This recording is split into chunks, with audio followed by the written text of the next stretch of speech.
Et Jérém Star, il a changé, il sait plus quoi faire pour impressionner son mari, c'est plus du tout le mec simple d'avant, c'est que des hôtels hors de prix, un avion à 12 000 € le billet, c'est indécent, honte à toi, honte à lui. Bon, je n'ai absolument pas voulu impressionner mon mari puisque mon mari n'est pas là.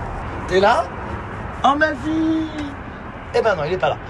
Donc non, il n'y a pas d'histoire de je veux impressionner mon mari ou quoi. J'ai réservé ce billet bien avant de le connaître même, il y a plusieurs mois. J'avais envie de tester en fait la soi-disant meilleure cabine, meilleur avion au monde avec la meilleure compagnie.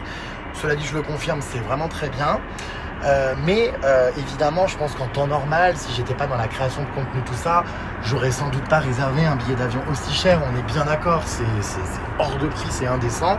Enfin, je suis quand même encore libre de faire ce que je veux de mon argent. Je sais pas, il y a une brigade de la répression qui, à chaque fois, a besoin d'apporter un jugement sur chaque chose que je paye et combien ça vaut. On est quand même très très loin du bling-bling de certains autres influenceurs.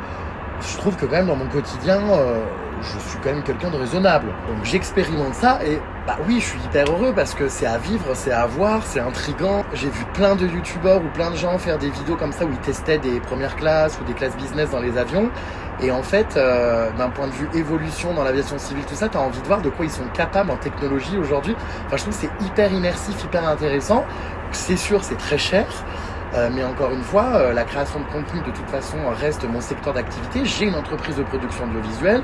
Donc là, c'est sûr, les sommes, ça peut choquer.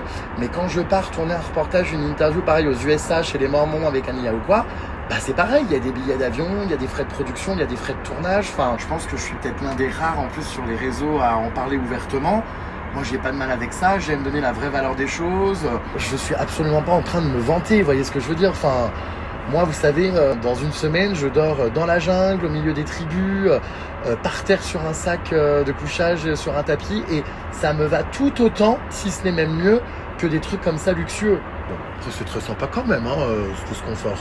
Mais je suis vraiment capable de m'adapter à tout environnement, et je suis pas du tout quelqu'un, qui est en train de prendre le melon ou je sais pas quoi, ou de claquer à outrance.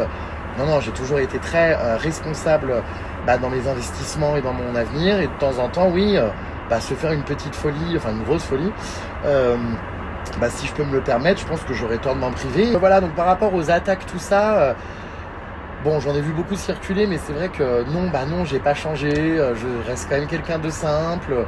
C'est pas parce que je teste ça ou que je fais des trucs qui sortent un peu du roots, mais qui sont un peu plus haut de gamme en ce moment, que ça y est, on m'a perdu ou quoi que ce soit. Vous inquiétez pas, j'ai les pieds sur terre.